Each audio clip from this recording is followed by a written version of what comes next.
En ce sens-là, la première question que je voulais te poser est assez, n'est pas ironique, mais en Espagne, tout du moins, on a toute une discussion sur la façon dont il faut prononcer ton nom de famille, Hadjadj. Alors, je disais au fait que ça pourrait faire l'objet d'une thèse doctorale, seulement le fait de comment on devrait prononcer ce nom.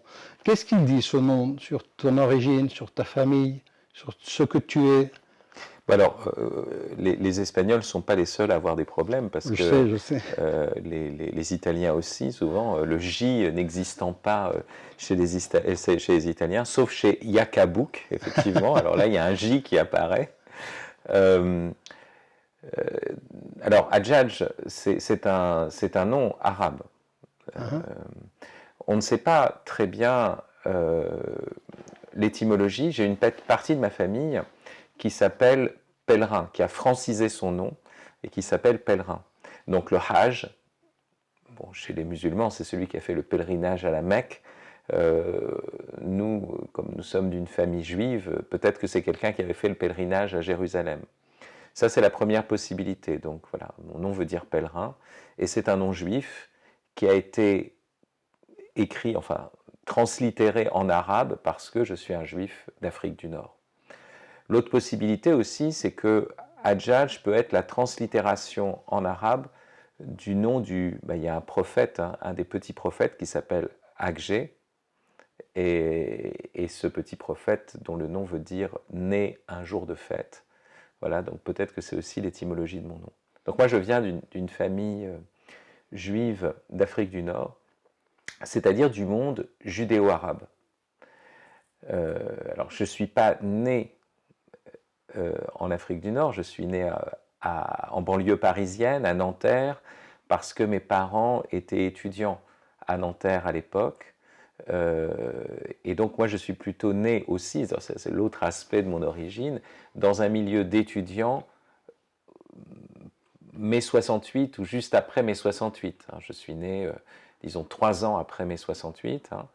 Mais c'est vrai aussi que c'est l'autre aspect de ma culture, je dirais, originelle. Donc voilà, je suis d'une famille juive qui est venue s'installer en France avec mes parents. Quand ils ont fait leurs études, mon père faisait des études d'économie et ma mère des études d'anglais. Et ils se connaissaient depuis la Tunisie, ils sont continués à se connaître, je dirais, en France, et ils se sont mariés très jeunes, à 21, 22 ans. Et donc moi j'ai des parents assez jeunes, toujours vivants. J'en suis très heureux d'ailleurs. Et des parents qui sont tous les deux juifs. Je suis le seul chrétien de ma famille.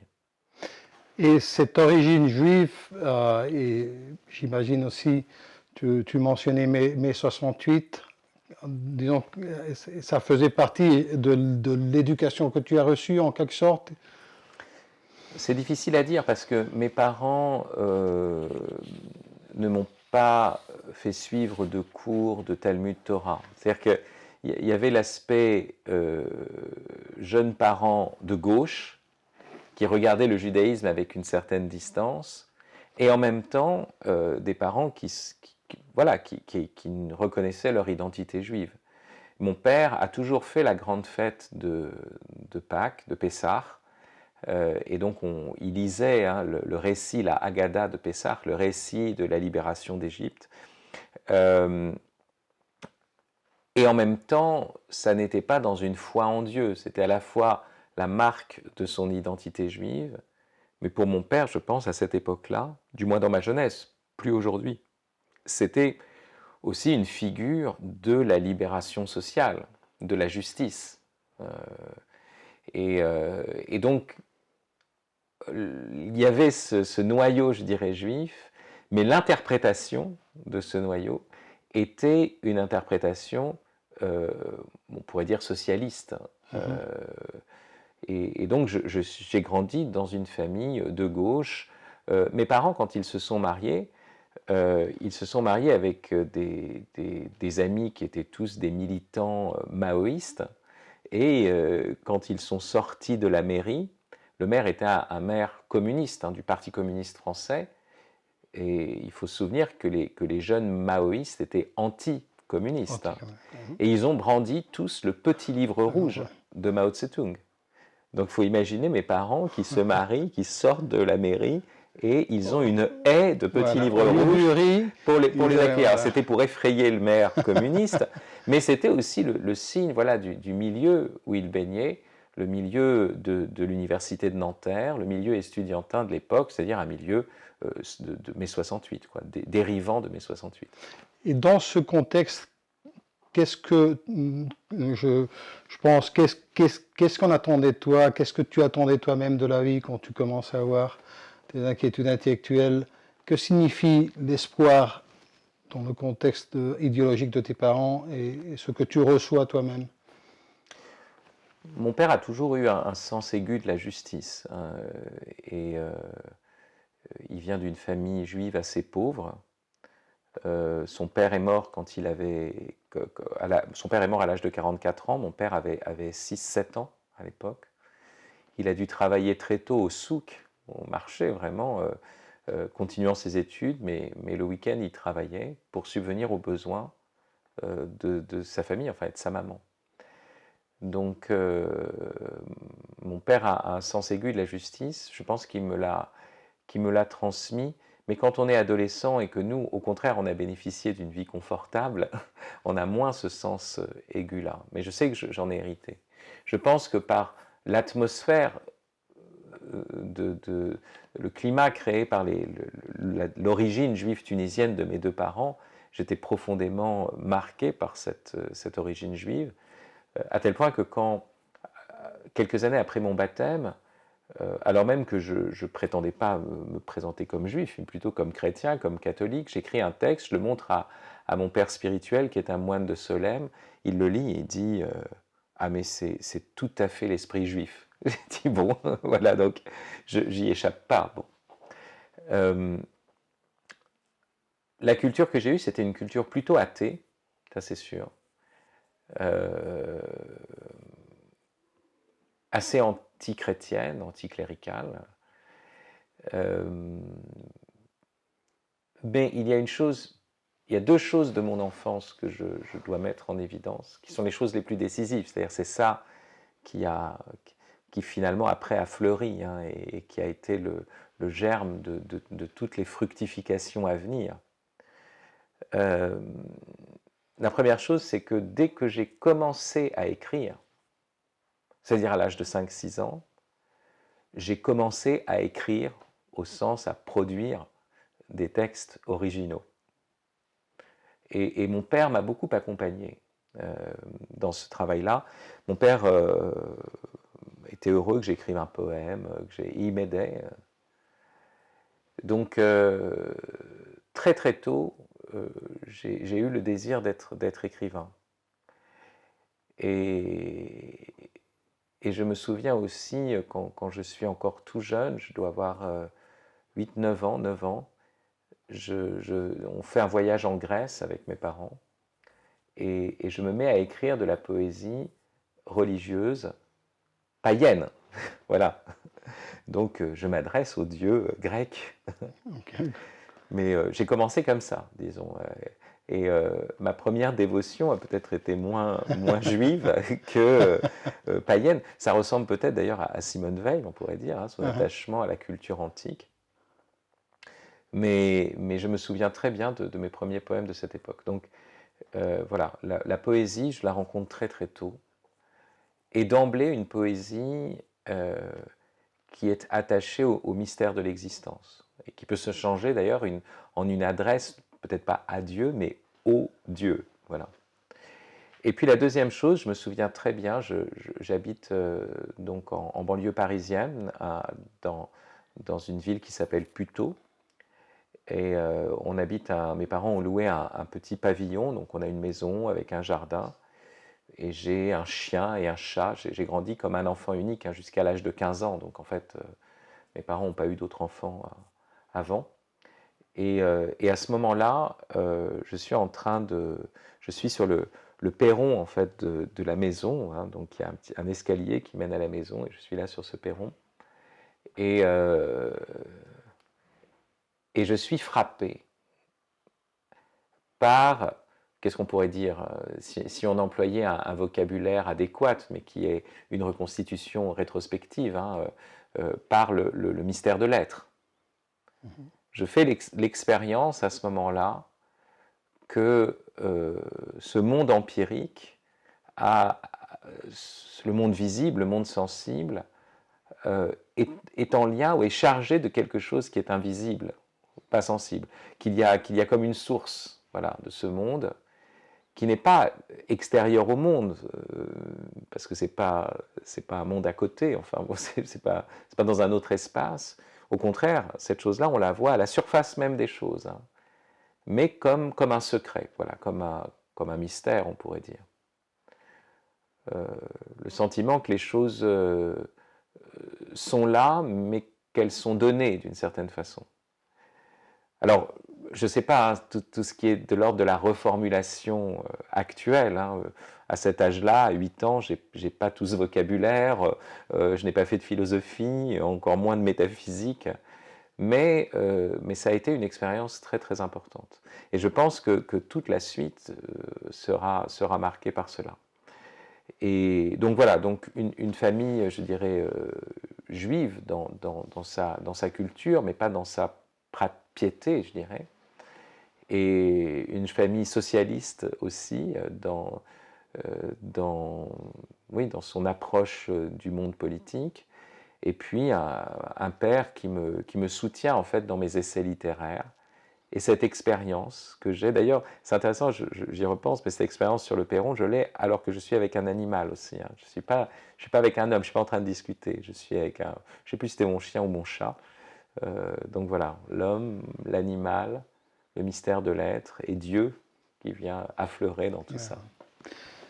En ce sens-là, si on arrive à ta conversion, je pense à ce phénomène, je crois, très français, d'une terre en quelque sorte hostile au christianisme. Tu le commentais toi-même, tu as été éduqué dans ce contexte culturel, mais de laquelle sont nées des personnes qui se sont converties et pour la plupart qui proviennent d'un monde agnostique ou athée profond, non sans raison. Je pense dans la littérature ou la philosophie, ce sont deux de tes passions, je pense à Léon Bloy, Charles Péguy en quelque sorte, Paul Claudel, Froissart, et plus récemment des personnes que je crois que tu as connues et qui ont été proches à toi, comme Jean-Luc Chrétien ou Michel Henry. Cette expérience de conversion sont en quelque sorte comme le signe de ce Dieu, je ne sais pas si dire un peu capricieux, qui laisse voir qu'il y a toujours une porte ouverte à l'espérance.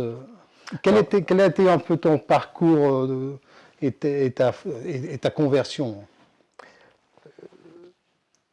D'abord, ce que tu mets en évidence, c'est quelque chose comme une sorte d'exception française, en tout cas une situation française très particulière. La première chose que j'aimerais dire, c'est que en France, par exemple, on a toujours fonctionné par un système de double identification. On n'a pas un grand écrivain national, par exemple. On en a toujours deux. C'est-à-dire que les figures de la littérature se présentent toujours de manière double. L'Italie à Dante, l'Espagne à Cervantes, l'Angleterre à Shakespeare. Mais nous, est-ce qu'on va dire Balzac? Est-ce qu'on va dire Victor Hugo? Est-ce qu'on va dire... alors, on sait toujours, il y a Racine et Corneille. Ouais. Il y a toujours ces duos ou ces duels. Et ça fait partie de l'esprit français. C'est-à-dire que l'esprit français est un esprit qui est un esprit, je crois, profondément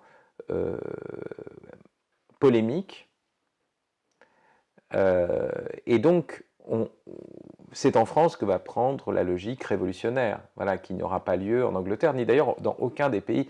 Les autres pays peuvent aller vers la démocratie autrement que par une révolution. En France, il faut que ça passe par une révolution.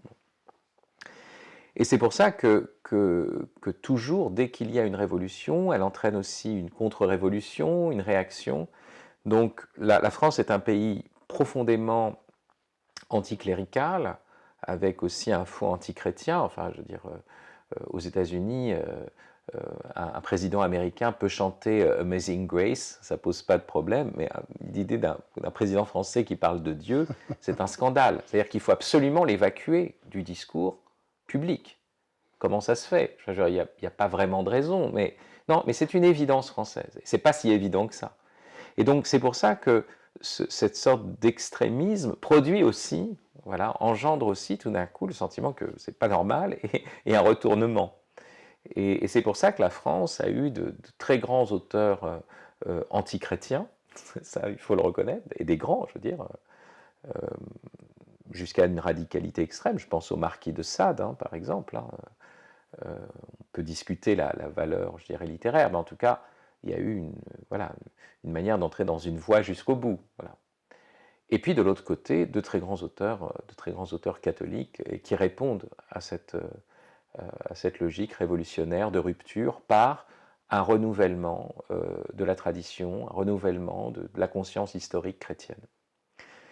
Alors, tu as parlé de celui qui a été mon maître, qui a joué un rôle très important dans ma conversion. Enfin, il y en a plusieurs. Il y a, du point de vue littéraire, c'est la découverte de Léon Bloy. Et moi, je venais donc d'un milieu qui était triplement antichrétien. Antichrétien parce que je venais d'une famille juive. Voilà, donc, le chrétien, c'est celui qui a inventé un truc à partir d'une histoire juive et qui s'est retourné contre les juifs. Bon, donc j'étais par définition antichrétien. Ensuite, j'étais un fils de l'école républicaine, anticléricale. Et cette école, effectivement, m'a toujours enseigné que les rois de France, c'était pas bien, en tout cas en ma génération. Et d'ailleurs, je vais passer mon bac en 1989, donc bicentenaire de la Révolution française, où on nous proposait d'écrire des poésies d'éloges de la Révolution française à l'époque. Donc voilà, c'était ça. Et j'y ai participé. On devait faire un poème sur la fuite à Varennes, donc quand le roi de France essaye de fuir et est rattrapé et est reconnu, et je m'en suis donné à cœur joie dans ma haine de ce roi catholique, etc. Bon, voilà, ça c'est le roi très chrétien, non, enfin, il fallait le balayer. Et puis, troisième chose, très tôt, je rencontre une poésie, une littérature assez violente et assez antichrétienne. Et très vite, mon esprit va oui, mes goûts vont graviter autour de trois grandes figures littéraires françaises. Enfin non, une qui n'est pas française, une qui est germanique, c'est Nietzsche. J'ai toujours été très, très marqué par Nietzsche, et je le reste encore. Hein. Je peux même penser que je suis encore nietzschéen. Et puis, il va y avoir Antonin Artaud, poète, homme de théâtre, qui va être interné aussi en asile psychiatrique, avec une écriture extrême, une sorte de goût de la folie, comme étant ce qui vient renverser l'ordre social, etc., et qui vient affirmer la liberté de l'individu. Et puis, deux autres auteurs, Louis-Ferdinand Céline, quoique Céline fût antisémite, ben voilà, j'ai toujours été admiratif de son écriture, et Le Voyage au bout de la nuit, Mort à crédit, Guignol's Band sont les œuvres que je chérissais spécialement. Et enfin Georges Bataille. Georges Bataille qui a écrit une somme athéologique.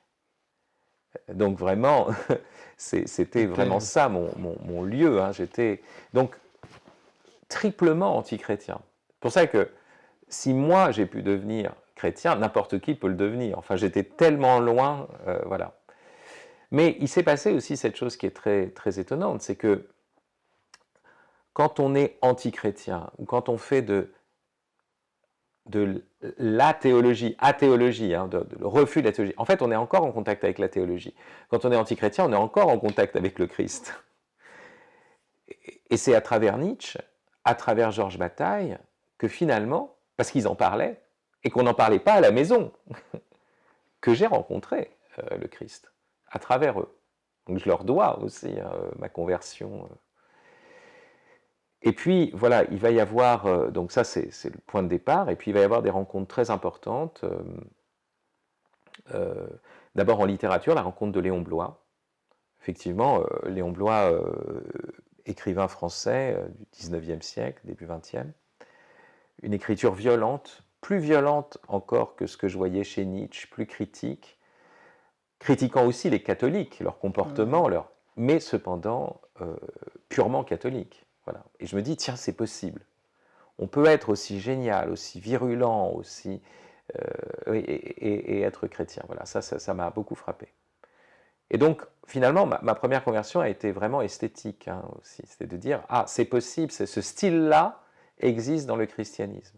Et à ce moment-là, je vais commencer à lire la Bible aussi, et en lisant le livre d'Isaïe, parce que je n'étais pas juif, je ne suis pas passé du judaïsme au christianisme, j'étais juste athée dans une famille juive, et anti-chrétien dans une famille juive. Donc je lis aussi, je me mets à lire l'Ancien Testament, et en lisant Isaïe, je me dis, mais il en envoie plein la figure des religieux, des croyants. Et je me dis, tiens, la critique de la religion n'est pas extérieure à la religion, elle est interne à la religion. De la même façon, Jésus critique les pharisiens. C'est qui les pharisiens? C'est nous aujourd'hui. Bon, voilà, c'est les catholiques, c'est pas d'autres, c'est pas des juifs en tout cas. Donc ça, c'est une grande découverte. Et puis, je vais avoir aussi un professeur qui va beaucoup me marquer. J'incline déjà, disons, au christianisme par la rencontre de Léon Bloy. Et puis, je rencontre Jean-Louis Chrétien. J'étais persuadé que Jean-Louis Chrétien avait toujours été chrétien, d'ailleurs. Enfin, c'est son nom, Absolument. Chrétien. Et puis... tu as découvert qu'il était converti. Voilà, un jour, il m'en parle, il me dit que lui-même a été converti à 26 ans. Il provient en fait aussi d'une famille profondément athée. D'une famille athée, un père résistant, je crois, mais de gauche, d'extrême gauche même, et lui-même, dans toute sa jeunesse, est trotskiste. Jean-Louis Chrétien. Voilà. Maoïste, trotskiste, voilà. enfin. Donc en même temps, des tempéraments, enfin, pas du tout le même tempérament qu'était celui de Jean-Louis. Et c'est vrai qu'il va écrire un texte, parce qu'étant nietzschéen, je suis matérialiste, et je suis du côté du corps. Je crois à la grande raison du corps. Donc du côté de la chair, Et puis tout d'un coup, je tombe sur un texte de Jean-Louis Chrétien qui s'intitule « La gloire du corps ». Voilà. Et ce texte, « La gloire du corps », dans La Voix nue, parle du corps glorieux. Et tout d'un coup, me laisse entendre que le christianisme est une religion du corps, une religion de la chair, et pas du tout le spiritualisme, le gnosticisme. Enfin, je confondais christianisme et gnose, finalement, et gnosticisme. Et là, je découvre que c'est la religion de la chair. Ça a été un point très, très important dans ma conversion. Je parle des dispositions intellectuelles. Le but, c'est de faire un itinéraire intellectuel. Je ne vais pas parler de ma vie après plus intime, etc., parce qu'il y a aussi une dimension personnelle. Et puis, de l'autre côté, m'intéressant beaucoup à la question de la technique et de la technologie, je vois qu'il y a un projet de fabriquer un surhomme. Et comme je suis du côté d'une littérature qui est une littérature du cri, une littérature de l'inadaptation, une littérature, même il y a un auteur dont je n'ai pas parlé, mais qui a été très important pour moi, qui est Samuel Beckett aussi.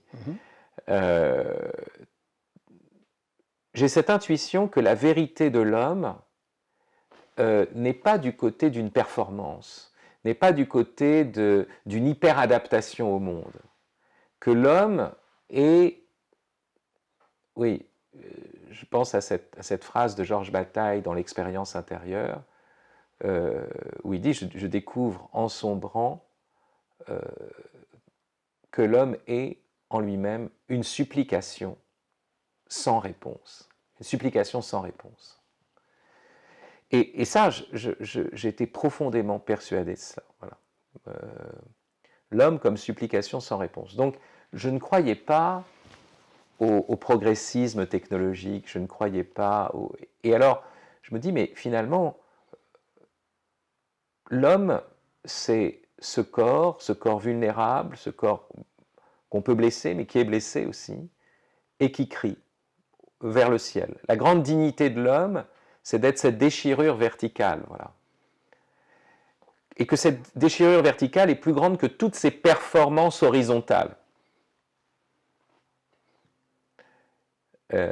Autrement dit, hein, dès cette période-là, donc on est dans les années 90, hein, début des années 90, la question de ce qu'on appelle aujourd'hui le transhumanisme était la question majeure pour moi. Et aussi la question de la fin du monde, la question... Voilà. Et à partir de là, ben, je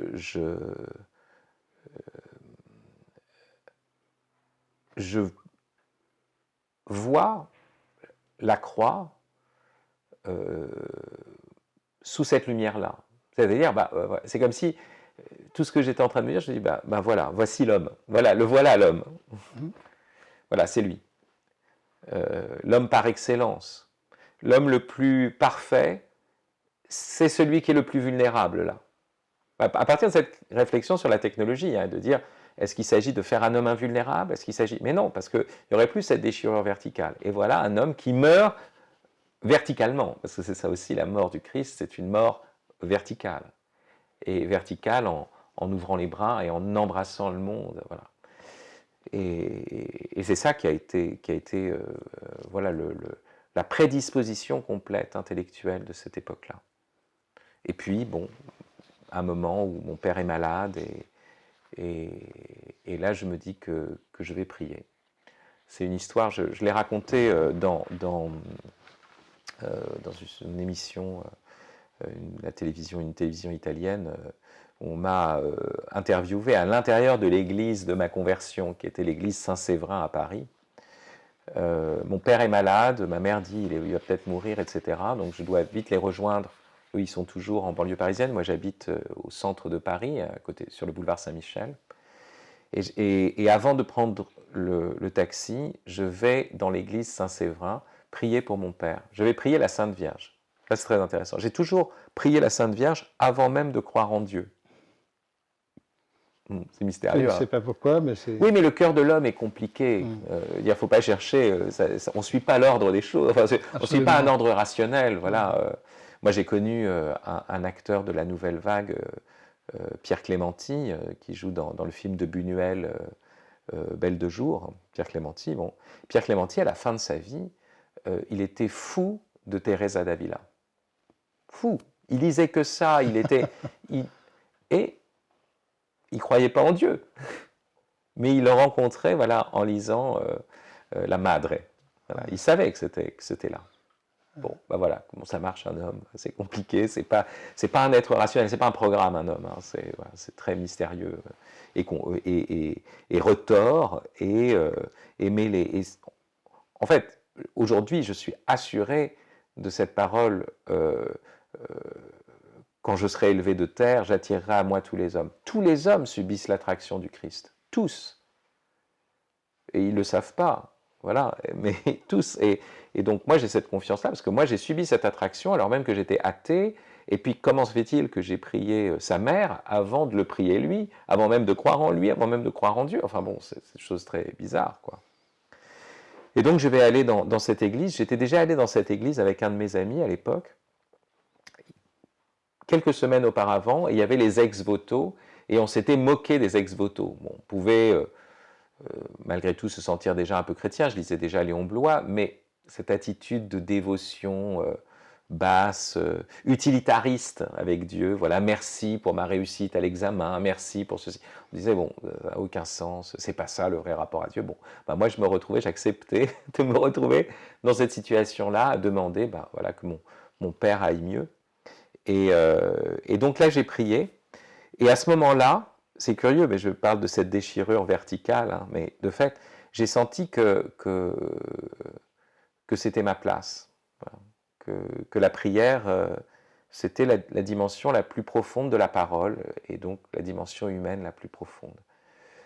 Relier le ciel et la terre dans une demande. Donc voilà, tout était préparé, et il y a eu cet événement-là. Et la chose étonnante, bien sûr, c'est que bien sûr, j'ai prié pour la guérison de mon père. Mon père, finalement, allait beaucoup mieux. Mais qu'en même temps, ça a été ma conversion. Et ma conversion a été la grande déchirure de mon père, aussi la grande blessure pour mon père. Voilà. Donc, bon. Et tu as finalement fait un ex-voto ou...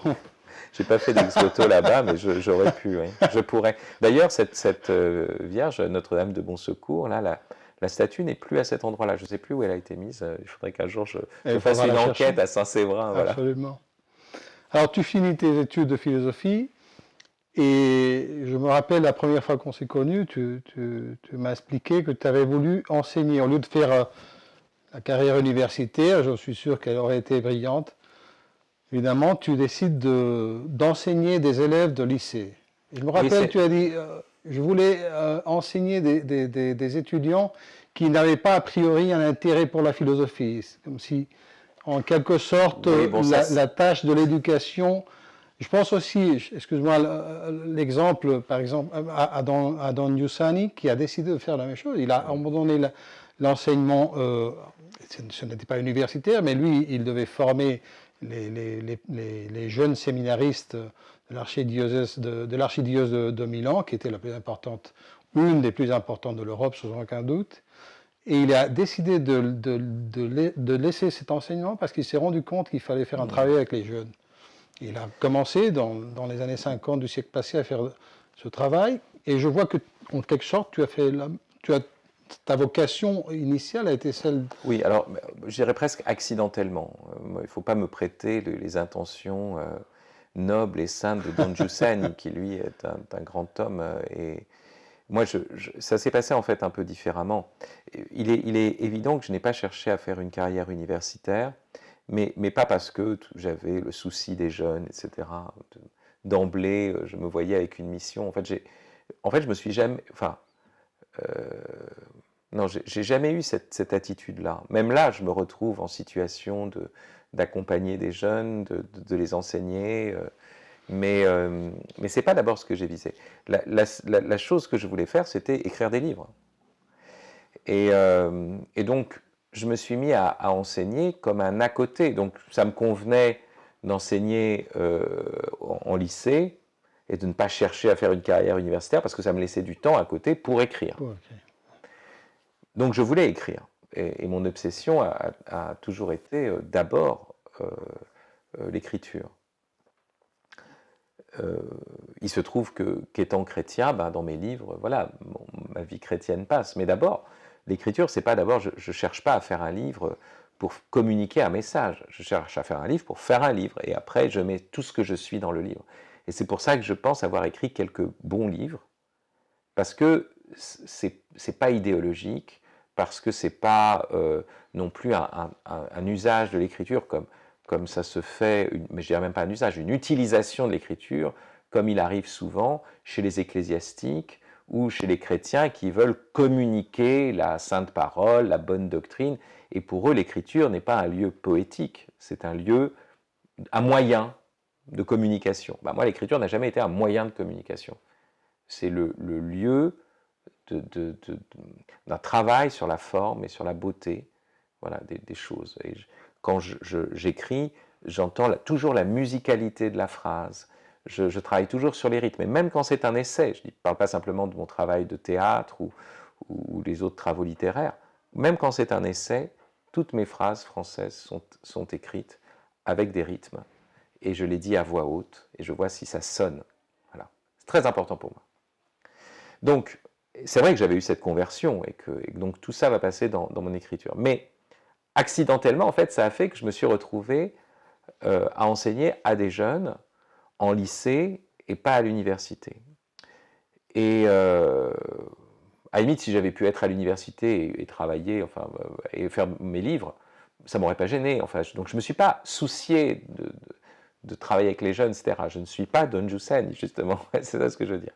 Cependant, je dois dire que ça a été pour moi salutaire, parce que, donc c'est eux qui m'ont apporté, c'est pas moi qui pensais leur apporter quelque chose, parce que ces jeunes, effectivement, ne peuvent pas entrer dans le jargon de la philosophie, dans ce vocabulaire technique, dans ces débats liés à l'histoire de la philosophie, alors l'opposition entre le kantisme et le cartésianisme, et la critique de l'ontothéologie par Heidegger, tous ces trucs-là. Bon, moi j'arrivais dans une classe, j'avais des jeunes, ils ne savaient pas du tout ce que c'était.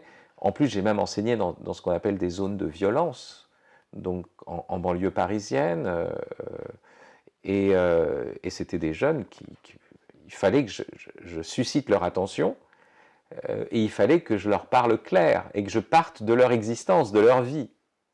Et c'est comme ça que j'ai appris.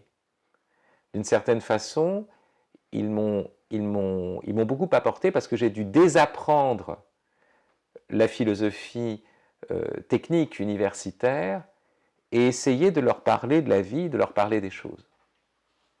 Et de fait, là, alors, ouais, Don Giussani, lui, il a vu qu'il fallait faire ça. Moi, je ne l'ai pas vu. Moi, ça m'est arrivé et ça m'a été donné par mes élèves, finalement. Et c'est vrai qu'il y a quelque chose d'analogue. Quand j'ai découvert Don Giussani, c'était au moment de la parution en français de Peut-on vivre ainsi ? Et tout d'un coup, ils ont cherché un jeune écrivain catholique français, voilà, qui pouvait parler de ce livre, alors qu'il ne connaissait pas du tout Don Giussani. Et c'est comme ça que j'ai découvert Communion et Libération à Lyon d'abord, je crois. Non, ou à Paris. Non, c'était à Paris. Mais j'ai rencontré des personnes qui s'occupaient de Communion et Libération là-bas, Mirko Iadarola, qui est un très bon ami. Et puis, certaines personnes qui sont désormais parmi mes meilleurs amis, notamment le cosmologue qui travaille à Como, Ugo Moschella, qui est mon traducteur en italien. Bon. Et donc, j'ai eu des liens très forts tout de suite. Mais surtout, ce qui a été très fort d'emblée, c'est que je me suis dit, c'est incroyable ce que fait Don Giussani. Il part de la vie quotidienne. Et pour lui, le surnaturel n'est pas quelque chose qui vient de l'extérieur, c'est ce qui jaillit des profondeurs de la vie quotidienne. Donc toutes ces choses-là, ce qu'on appelle la vérification, bon, souvent chez lui, mais il y a autre chose qui m'avait frappé, parce que le danger, bien sûr, aussi de Communion et Libération, c'est que aussi ça devienne un jargon. Hein. Absolument. Et que... voilà, vérification, l'événement, l'expérience, parle de l'expérience plutôt que la pensée ou la théorie. Non, bah, la théorie c'est très bien aussi, il faut arrêter, il faut faire attention, on ne va pas tomber aussi dans une sorte un langage figé, parce que ce que faisait Giussani, c'était précisément autre chose. Il y avait une sorte de langage ecclésiastique qui s'était fossilisé. Lui, il avait cassé tout ça, il était revenu à l'organisme vivant, et il parlait aux gens. Et si après les disciples de Don Giussani fossilisent le langage Giussani, hein, c'est terrible, c'est terrible. Bon, ça c'est un grand danger hein, qu'il peut y avoir dans Communion et Libération. Mais c'est le danger toujours des héritiers, hein, voilà. Revenir aux choses mêmes. Et alors, il y a une chose, quand j'ai parlé de ce livre de Don Giussani, j'ai dit, moi, à mon avis, il y a une vérité métaphysique et théologique en fait derrière le discours de Don Giussani.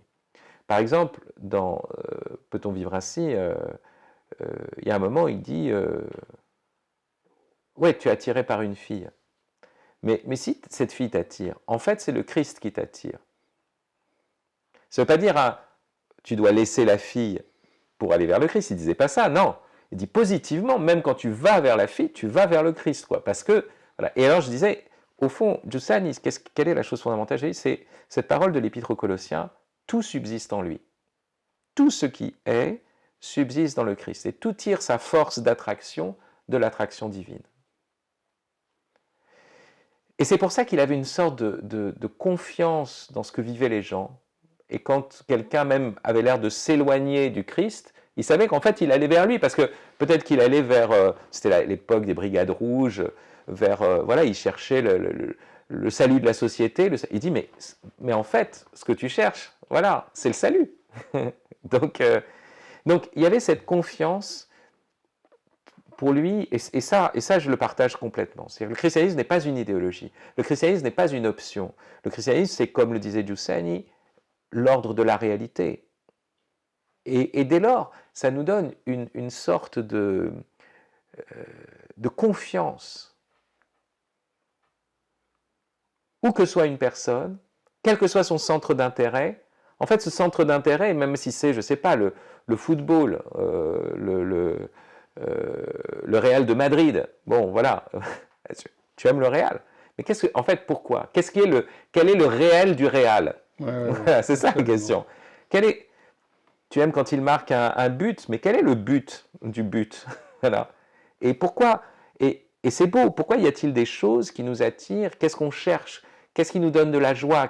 Et alors, on peut prendre ça, voilà, un supporter du Real de Madrid, et il suffit simplement de penser cette expérience, et elle nous conduit aux choses les plus profondes. Voilà, ça, c'est la confiance, c'était la confiance qu'avait Don Giussani, et je m'inscris parfaitement dans cette ligne-là, avec mes propres moyens, avec mon propre style. Mais là-dessus, j'ai toujours eu l'impression qu'il y avait oui, enfin, je ne vais pas dire une fraternité, ce serait trop orgueilleux, mais enfin, en tout cas, moi, une sorte de filiation, je ne le connaissais pas, mais en fait, j'ai découvert que, oui, c'était ce type d'esprit-là. Et cette tâche d'enseignant, ce travail éducatif, comment se poursuit maintenant à l'Institut Philanthropos? Philanthropos, c'est un peu différent parce que j'accueille des étudiants qui généralement sont presque tous catholiques. Le caractère catholique de l'Institut est reconnu. C'est une démarche un peu différente, je dirais presque une démarche à l'envers. Parce que le problème n'est pas seulement la conversion, le problème c'est aussi l'incarnation du mystère. Donc on peut avoir des jeunes qui sont de familles catholiques, qui ont reçu ça, mais qu'est-ce que ça veut dire pour eux? Bon. Ils peuvent être dans une sorte de fidéisme. Je suis contre l'avortement. Ah oui, mais pourquoi est-ce que tu es contre l'avortement? Parce que c'est mal, c'est un assassinat, c'est un homicide, c'est mal. Pourquoi tu dis que c'est mal? Alors explique-moi. Non, mais l'Église dit que... Non, mais non. Il faut que tu raisonnes. Bon. Donc ça, c'est la première chose. Comment la foi... parole de Don Giussani, à la fois, c'est la capacité extrême de la raison. Et comment donc, justement, la foi pousse la raison à se tourner vers le réel et à penser le réel. Si je crois en Dieu, créateur de toutes choses, alors je peux me tourner vers toutes les choses.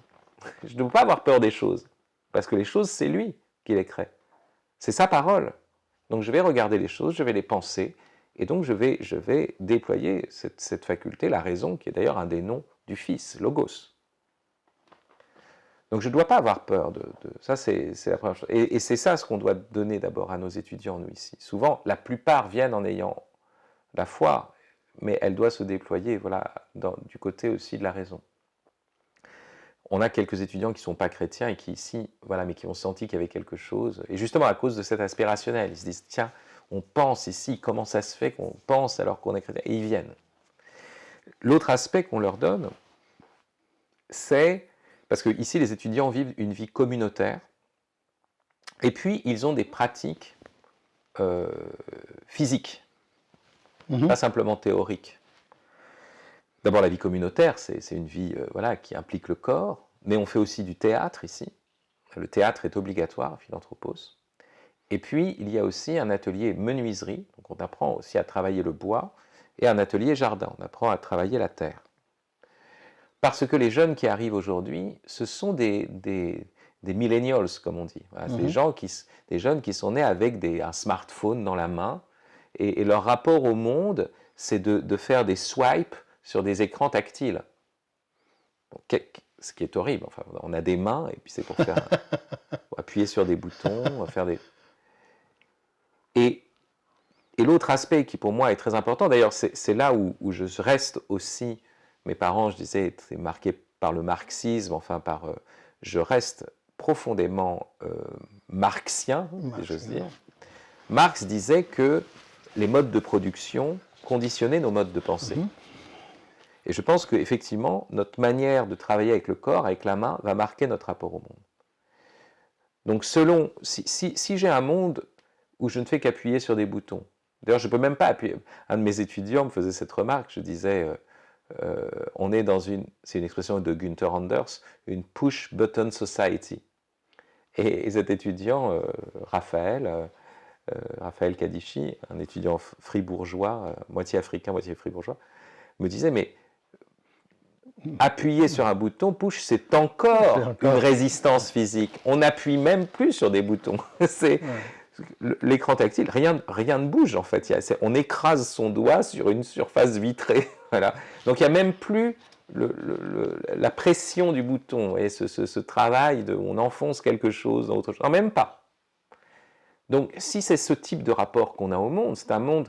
Donc, quand on parle de gender fluidity, on pourrait s'opposer à gender fluidity au plan théorique. Mais le vrai problème, c'est que tout le monde parle de fluidity partout parce que le monde, c'est un monde virtuel. C'est un monde où il n'y a pas des matériaux avec la résistance des matériaux, où la main est confrontée à un ordre de la matière et comprend que pour faire quelque chose, il faut respecter cet ordre de la matière. Donc plutôt que de s'opposer au gender simplement théoriquement, il faut entrer dans des pratiques pour redécouvrir sa main, pour redécouvrir son corps, pour redécouvrir son sexe. Non mais c'est ça, c'est retrouver la résistance du monde. C'est pour ça que, au fond, je suis aussi resté matérialiste. Notre monde n'est pas un monde matérialiste. La grande affirmation de la Bible, qui est très étrange pour la pensée grecque, parce que la pensée grecque pensait qu'il y avait la matière, et puis il y avait les éléments, les formes mixtes qui rassemblent les éléments, puis les formes organiques, les plantes, puis les animaux, et la forme devenait de plus en plus formelle jusqu'à s'éloigner le plus possible de la matière. Et il pouvait y avoir une tentation dualiste, spiritualiste dans la pensée antique grecque. Or, la première affirmation biblique, c'est « Au commencement, Dieu créa le ciel et la terre était informe et vide, et l'Esprit de Dieu planait sur les eaux. » L'Esprit de Dieu, ce qu'il y a de plus élevé, plane et proche de ce qu'il y a de plus bas. Les eaux, c'est ça, c'est la matière informe, encore. Et ce sens de la matière. Okay. Et au fond, la crise que nous vivons, on appelle ça une crise parfois spirituelle, mais en fait c'est une crise matérielle. Si vous êtes un bon maçon, si vous êtes capable de bâtir une cathédrale, vous avez la foi. C'est pas difficile, parce que vous avez une manière, une pratique du monde qui peut, voilà, qui vous rend réceptif à cet ordre du réel. Si vous êtes un paysan, vous avez le sentiment qu'il y a quelque chose. Mais quand vous devenez un exploitant agricole derrière un gros tracteur, avec un casque pour écouter de la musique, et même un écran, et puis des drones qui viennent... Non, il n'y a plus d'ordre du monde. Donc vous êtes dans la fluidité de toute chose. Donc c'est pour ça qu'un des enjeux à Philanthropos, c'est de comprendre que notre époque, ce n'est pas une époque idéologique, comme l'époque du marxisme, où on pouvait avoir des débats d'idées. C'est une époque technologique, post-idéologique, et que pour emmener, en fait, je crois, ailleurs, il faut changer de pratique. Ce n'est pas une question théorique, c'est une question de pratique. Et c'est pour ça qu'on essaie, par la vie communautaire, par le théâtre, par le travail de la main aussi, voilà, être confronté, en fait, à cette résistance, à cette consistance du monde. Tu parles de matérialisme, je crois qu'il y a un lien entre ton matérialisme et ta paternité assez évident, puisque je crois que tu as déjà 9 enfants. Et en fait, tu viens récemment d'écrire sur la question de la paternité. Quand je pense à la question de la paternité ou de la maternité, évidemment, je crois que on ne peut pas le séparer aussi de la catégorie de l'espérance, parce que si tu mets au monde des personnes qui vont vivre le présent et surtout l'avenir, cela signifie que, en quelque sorte, on espère quelque chose de ce qui va venir, de cet avenir. En ce sens-là, quelle est je voulais te demander sur le fait d'être père et aussi sur la liaison, sur le lien avec l'expérience de l'espérance. Car il est évident que c'est un des problèmes que nous avons. Je crois que récemment, tu as aussi participé à un débat ou à plusieurs débats avec des personnes qui ne veulent plus avoir des enfants, qui les ont parce que finalement on ne peut pas s'extirper, on ne peut pas cacher ce désir, disons, cet espoir dans l'avenir, et le fait d'avoir des enfants signifie que finalement on espère quelque chose. Je pense que la question, elle est à deux niveaux. Elle est la question d'avoir des enfants pour l'homme en général. Comment cette question se pose à toutes les époques. Hein. Et après, comment elle se pose dans notre époque. Il y a quand même deux questions différentes. La chose qui est très étonnante, que j'ai montrée assez tôt, déjà dans mon livre La profondeur des sexes, en fait, c'est le fait que la sexualité humaine, pour se déployer, a besoin de l'espérance. C'est très mystérieux. Et ce qu'il y a de plus bas en nous, là on retrouve la matière, l'esprit, ce qu'il y a de plus bas en nous, ce qui est en dessous de la ceinture, appelle ce qui est au-dessus du ciel. Pourquoi? Parce que les autres animaux, j'emploie l'expression thomiste, aristotélicienne, nous sommes des animaux rationnels, donc on dit les autres animaux, on ne dit pas l'homme et l'animal, on dit l'homme et les autres animaux. Bon. Les autres animaux engendrent, se reproduisent par instinct. Les autres animaux ne se posent pas la question « Pourquoi vais-je donner la vie à un mortel ?» Il y a encore un autre qui va mourir, qui doit aussi va donner la vie. Et en plus, aujourd'hui, dans le monde, je dirais, postmoderne, c'est une idée qui apparaît dans la modernité, mais qui devient l'idée principale de la postmodernité, donner la vie à un autre individu qui, lui, va mourir, qui va donner la vie. Mais chez les anciens, et encore un peu chez les modernes, on se disait, mais malgré tout, les espèces vivent toujours. Donc, les individus meurent, mais l'espèce est immortelle. Et là, la question, c'est pourquoi je vais donner la vie, on le sait très bien, à un mortel, hein, pour une espèce qui elle-même est mortelle. Donc, il n'y a même pas, on pourrait dire, l'assurance de l'immortalité de l'espèce, ni même, d'ailleurs, l'assurance de la postérité. C'est-à-dire, les anciens étaient persuadés qu'on fait des enfants et ils pourront chanter les exploits de leur père. Mais s'il n'y a plus de postérité, bon, c'est fini. Alors pourquoi même faire des exploits? Bon. Donc, les autres animaux ont des rutes, par instinct, et nous, on n'a pas de rutes seulement. On a une sorte peut-être de pulsion, de tendance, mais pour que cette tendance arrive à ce qui est naturel chez les autres animaux, c'est-à-dire l'engendrement, il faut qu'on se dise, mais pourquoi il faut que je trouve faut qu'il y ait une raison, quoi. Et c'est pour ça que dès le début, j'ai dit la sexualité de l'homme, dès le départ, se réalise pas dans le rut, mais dans le rite. Il faut un rituel qui nous rappelle à l'espérance. Alors c'est pour ça, par exemple, que le sexe de l'homme, chez les Juifs, est circoncis. C'est quoi la circoncision? C'est que quand l'homme est pris aussi par le désir, il veut aller avec une femme, il pourrait se dire, mais est-ce que je vais donner la vie? Non, non, de toute façon c'est la mort, Mais il a dans son sexe le signe de l'alliance qui lui dit, tu peux y aller.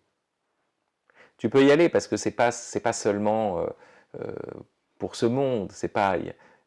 voilà, il y a ma promesse, je vais tenir ma promesse. Ouais, Dieu lui parle dans son sexe, et de la même façon, en fait, donc, forcément, la sexualité des autres animaux s'accomplit spontanément. Eh bien, nous, pour que notre sexualité s'accomplisse naturellement, selon sa propre dynamique, il faut un espoir. Il faut une espérance. C'est ça qui est très étonnant. Il faut une raison de donner la vie. Quand je dis il faut une raison, ce n'est pas forcément avant, parce qu'en fait, ce qui se passe, c'est que spontanément, les gens ont des enfants, ils ne se posent pas des questions, voilà, ils ont un enfant, puis tout d'un enfant, l'enfant naît, ils l'ont sous les yeux, ils disent « Oh, voilà un nouvel être, voilà un être qui va souffrir, voilà un être qui va mourir, voilà un être qui va tomber dans l'impureté, voilà un être qui va lui-même devenir peut-être injuste, devenir peut-être pécheur, criminel. Qu'est-ce que va devenir mon enfant, vous voyez ?» Et là, ils sont pris de vertige.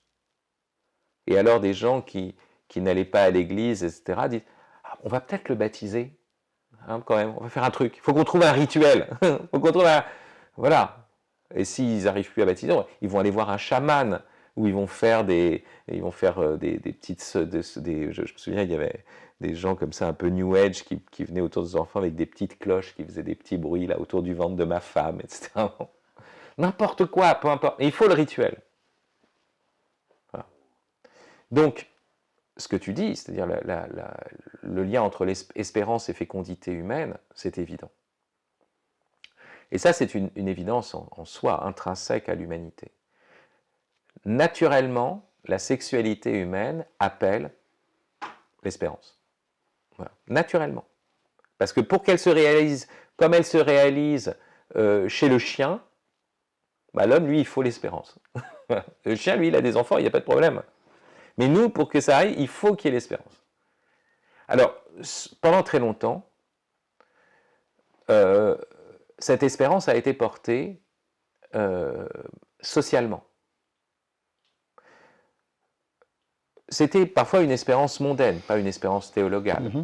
Et c'était de dire, ben voilà, par exemple, Rome est immortel. Donc, on fait des enfants pour l'immortalité de Rome, pour la gloire de Rome. C'était comme ça que Cicéron, par exemple, pensait aussi la justification de faire des grandes œuvres, parce qu'il y avait une pérennité de Rome.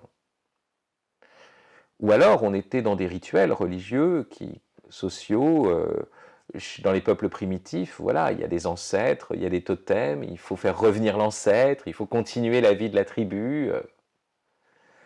Mais dans une époque d'individualisme, déjà, toutes ces choses-là tombent. La question repose sur nous, davantage. On pourrait dire que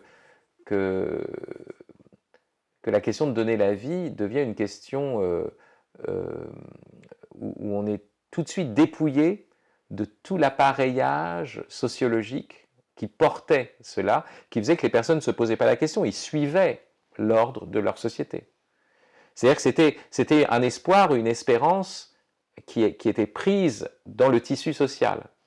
Mais quand ce tissu social se défait, quand on n'est plus dans une tribu, je ne sais pas moi, d'Indiens d'Amazonie, quand on n'est plus dans la Rome antique, quand on n'est plus dans une chrétienté, tout ce tissu-là se défait.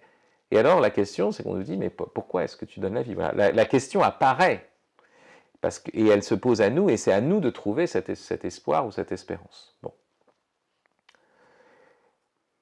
La dernière forme sociale où il fallait faire des enfants, c'était des formes liées à des utopies politiques, parfois même des utopies totalitaires ou nationalistes.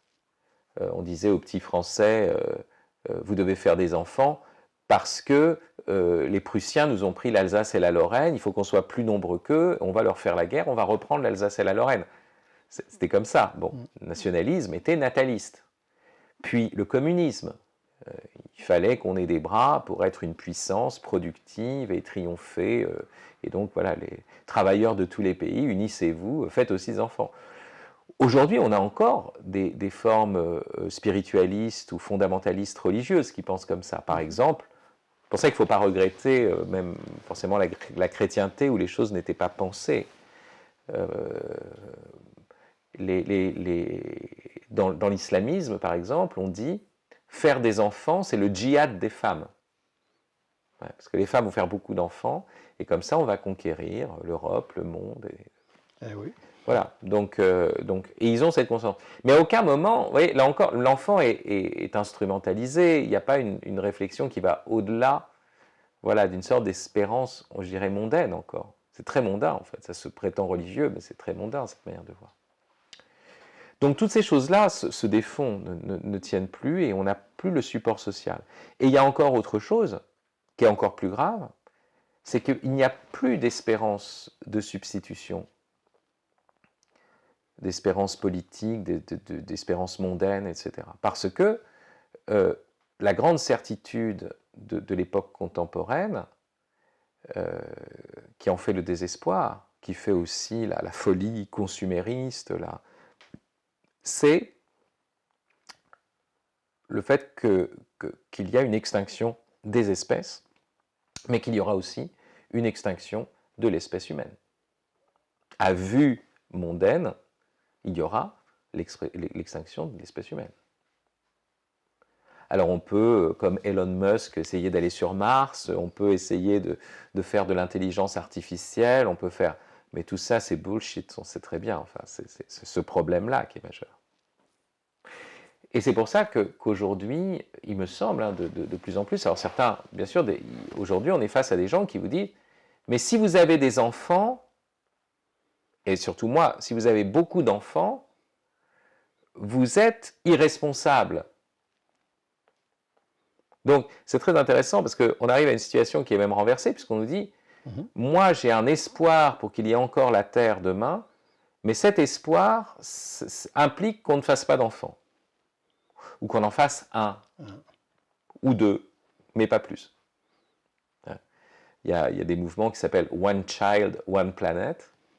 Voilà. Et donc, ce n'est pas seulement les child free, mais c'est les one child. Voilà. Et là, ça suffit. Voilà. Et avoir beaucoup d'enfants qui apparaissait comme un signe d'espoir devient une folie désespérante. Désespérante. C'est ça, on pourrait dire, le renversement complet, hein, de la situation.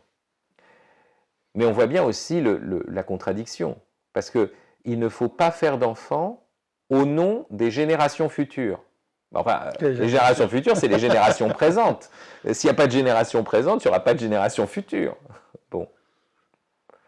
Oui, mais si vous avez beaucoup d'enfants, vous vous rendez compte, ça risque de peser sur... Oui, c'est vrai. Moi, je ne propose pas que les gens aient beaucoup d'enfants. Moi, ma vie, il se trouve que j'ai 9 enfants. Mais ça s'est trouvé comme ça, c'est l'histoire d'un homme et d'une femme. C'est toujours l'histoire d'un homme et d'une femme.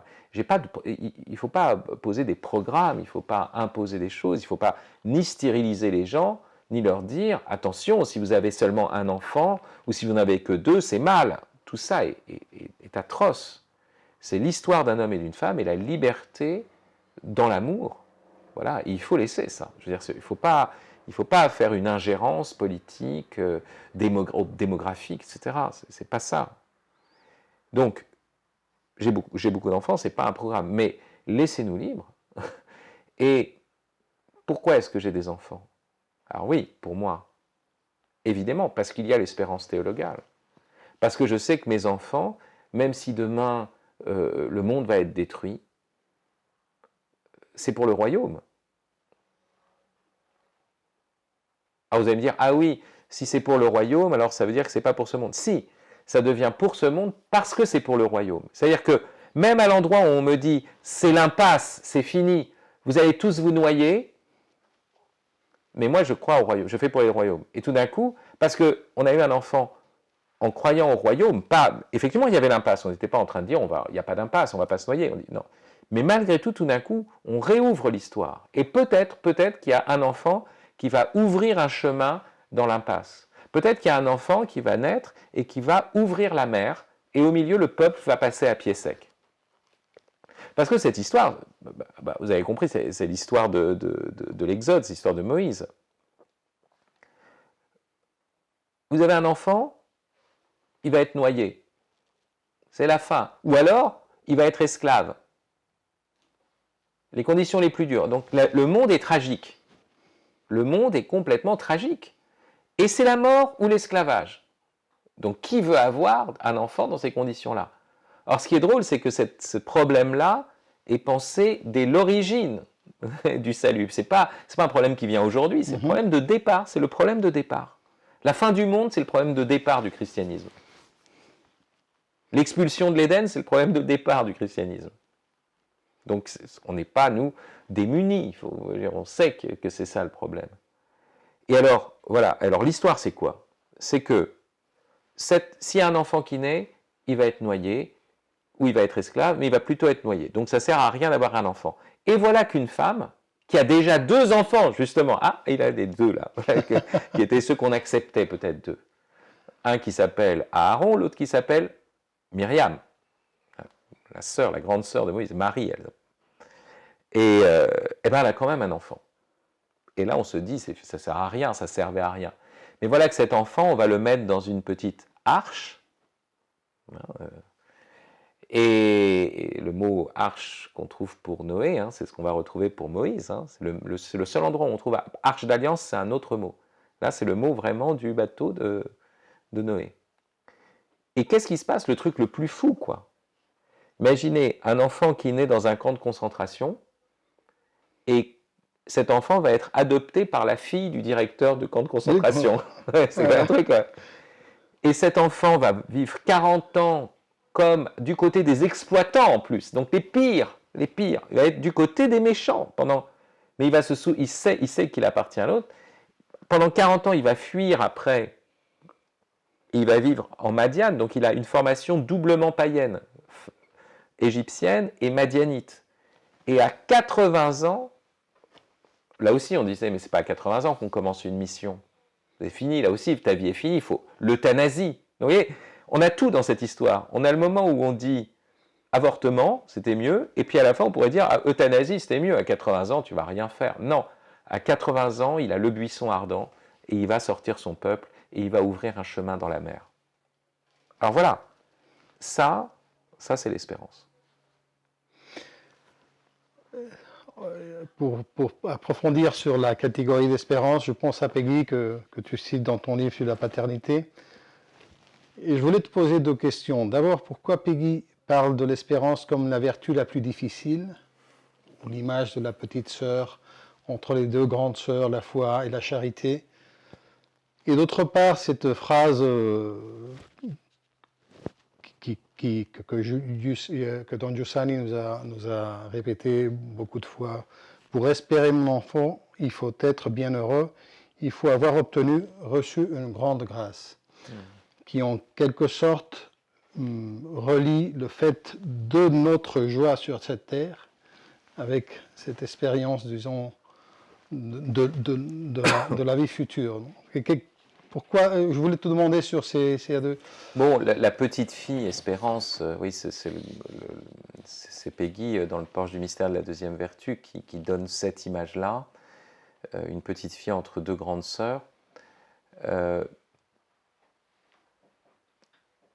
Au fond, c'est vrai, du point de vue théologique, on le sait très bien, l'espérance fait l'articulation entre la foi et la charité. Et elle est ce qui vient articuler la terre et le ciel, ce qui vient articuler le pécheur et le saint, ce qui vient articuler la chair et la pureté. Pour ça d'ailleurs que derrière toute cette réflexion sur l'espérance, il va y avoir aussi toute une méditation sur la Vierge Marie, charnelle et pure, chez Peggy.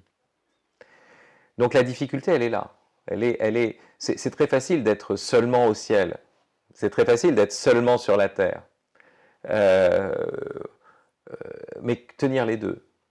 Ouais. Se tourner vers le ciel de telle sorte que ça ne soit pas fuir la terre, de telle sorte qu'à ce moment-là, la religion devient l'opium du peuple. Absolument. Mais ne pas être sur la terre de telle sorte que, au nom, par exemple, de la réalisation d'une justice totale sur la terre, on va tout détruire, on va arracher le bon grain et l'ivraie. Et donc laisser la place à un jugement dernier. C'est-à-dire, c'est pas nous qui avons toute la justice. C'est dur, ça aussi, hein, mais accepter cela. Parce qu'on voit chez les petits-enfants, on voit leur sens de la justice. Alors, ils disent mais c'est pas normal, moi j'ai eu un biscuit, lui il a eu un biscuit et demi. C'est pas normal. Et alors il faut faire tout. Mais ils deviennent fous pour ça. Mais on est comme ça, voilà. Mais non. On dit, oui, d'accord, bon, ça s'est trouvé comme ça, mais ne t'inquiète pas, il y a Dieu voit, et voilà, on n'a pas le dernier mot de la justice ici-bas, sinon on risque de tout détruire. Donc il faut faire la justice, et ça ne peut pas être toute la justice. Il faut œuvrer pour cette terre, parce que nous sommes Adam, et Adam est là pour cultiver Adama, la terre. C'est dans notre nom même. Mais, en même temps, ce qui nous donne la force de cultiver cette terre, ben voilà, c'est le fait que nos travaux, qui à horizon mondain sont vains, en fait. Tout ça, ça sera pour la mort, hein, pour la cendre, pour le triomphe. Non, mais non, ça a une valeur parce que ces gestes d'amour sont des gestes éternels. Voilà, c'est ça, parce que la clé, c'est l'éternel. Hein, Donc c'est pour ça que c'est difficile, l'espérance. à cause de tenir les deux, quoi. Maintenant, pourquoi une petite fille? Bon, pour une raison très simple, hein, c'est que l'espérance est intimement liée à la jeunesse. Euh, c'est la jeunesse, en fait, de la foi. Celui qui espère, Thomas d'Aquin a une phrase très simple, il dit, c'est celui qui a plus d'années devant lui que derrière. Enfin, oui, ce qu'on espère en la vie éternelle. Or, celui qui a plus d'années devant lui que derrière, c'est ce qu'on appelle un jeune. Et quand vous êtes voué à la vie éternelle, quand vous êtes appelé à cette vie éternelle, à la vie divine, vous êtes toujours jeune. Ce n'est pas la jeunesse au sens de l'imperfection par rapport à l'âge adulte. Parce que c'est pas bien d'être jeune de ce côté-là. Il vaut mieux être un homme mûr, il faut même être un vieux sage. Voilà. Toujours faire attention parce que on est dans une atmosphère de jeunisme où la jeunesse c'est très bien. Ouais. Non, attention. Il y a un aspect de la jeunesse qui est imperfection. Il vaut mieux être un homme mûr, responsable. Et c'est pour ça que on est appelé à être fils de Dieu. Il y a une dimension d'esprit de jeunesse ou d'esprit d'enfance dans le fait d'être fils de Dieu. Mais attention, il ne faut pas tomber dans la puérilité. Dieu veut que nous soyons des fils mûrs, avec la pleine stature du Christ. Donc, devenant père à notre tour, devenant responsable à notre tour. Ce n'est pas une infantilisation. Donc, il y a un aspect d'imperfection de la jeunesse qui est l'irresponsabilité, qui est ça, ce n'est pas l'immaturité, le fait d'être tourné vers soi, son propre développement et pas d'être désormais un père capable de se soucier de ses enfants. Voilà. Ça, c'est des imperfections de la jeunesse. Mais il y a autre chose dans la jeunesse, qui est cette sorte d'énergie, d'y croire, comme si toute l'histoire passée n'avait pas eu lieu. Parce que quand on regarde en arrière, on pourrait être découragé, complètement découragé. Il y a que les jeunes ne voient pas ce qu'il y a en arrière. Vous pourriez dire, regardez tout ce que les gens ont fait, des gens merveilleux, etc. Ils sont morts en camp de concentration, ils ont été pendus, ils ont été... Tant de gens ont fait des choses et toutes les institutions se sont effondrées. Alors, tous les gestes que vous avez posés, c'est fini, voilà. Là, on devient un vieux con, quoi. Il y en a qui parlent comme ça. Et même aussi, il y a eu des choses tellement grandes qui ont été faites, on pourrait dire qu'on n'arrivera jamais. Vous commencez à être écrivain, derrière vous, il y a eu Manzoni, il y a eu Cervantes, il y a eu... Et donc de dire, et vous qu'est-ce que vous allez écrire? Qu'est-ce que vous allez écrire? C'est fini. Et bien le jeune, il arrive, et il dit, mais moi, je vais faire mieux que Cervantes. Il n'y a qu'un jeune qui peut croire ça. Alors d'un côté, c'est l'immaturité, ça manque de conscience, oui, mais c'est l'énergie de l'avenir. Et c'est ça la jeunesse. C'est-à-dire que, alors même qu'on pourrait être désespéré après l'histoire du XXe siècle, il y a des motifs de désespoir. Mais l'espérance nous donne une jeunesse dans ce monde, pour ce monde, de telle sorte qu'on dit, on continue, on va encore faire des choses. Parce que de toute façon, on a la vie éternelle devant nous, donc voilà, même si on nous dit demain c'est fini, nous on fait les trucs. Voilà. Vous voulez vous arrêter, vous êtes découragé, vous avez trop regardé en arrière, désespéré parce que vous regardez trop en avant, mais nous, voilà, on a le ciel et on fait les choses. Et ça, c'est la jeunesse. Mais là, c'est plus à cause de l'aveuglement de la jeunesse. Si Fabrice, de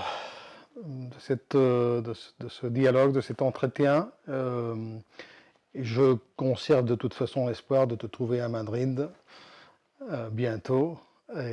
J'espère aussi. Et de nous revoir à Encuentro Madrid. Merci beaucoup. Merci, Raphaël.